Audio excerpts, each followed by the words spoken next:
Shidoshi Frank Dux. It's a pleasure having you with us here in the Martial Arts Today show again.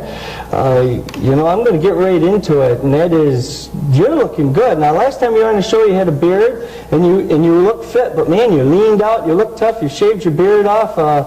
You know, how are your workouts? How are things going? My workouts have been quite regular lately. Not as regular as I'd like them to be. When I was training, of course, for championship, it was a 12-hour, 18-hour state of mind. Yeah. And unfortunately, you know, as you get older and you have more responsibilities like family.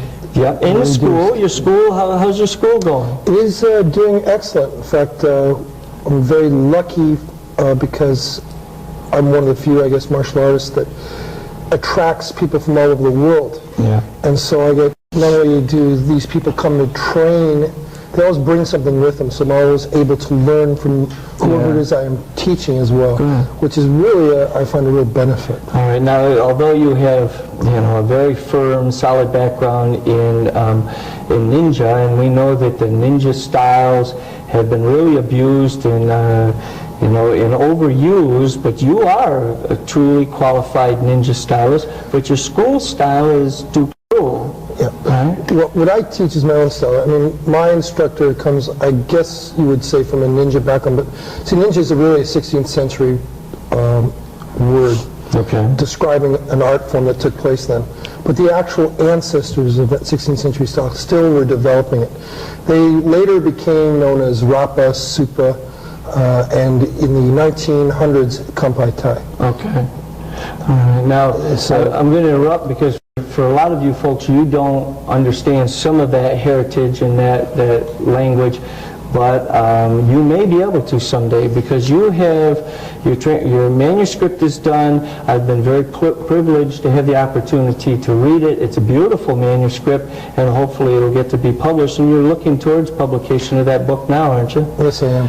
It's a complete history of the ninja, and unlike other pieces of work where it's just based on someone's oratory, this book gives you source material to where these facts were derived. Famous battles, leaders, how the whole course of that cult, if you would change where its real origins came from. And it's a very, I think, informative as well as I think so.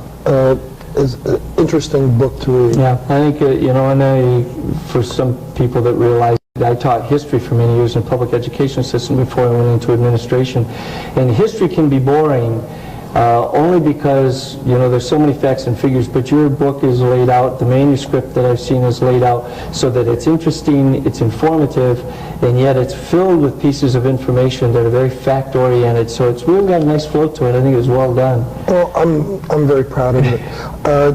And again, you know, there's so many different ways to approach history. You know, every historian has his own approach, and that's something that I'm very proud of because I've heard mainly one ideology of that history given through the magazines, and it's been dominated, and I finally had the opportunity, I feel, to... Yeah. Yours is truly a presentation of history as the study of people rather than facts and dates, and it flows well.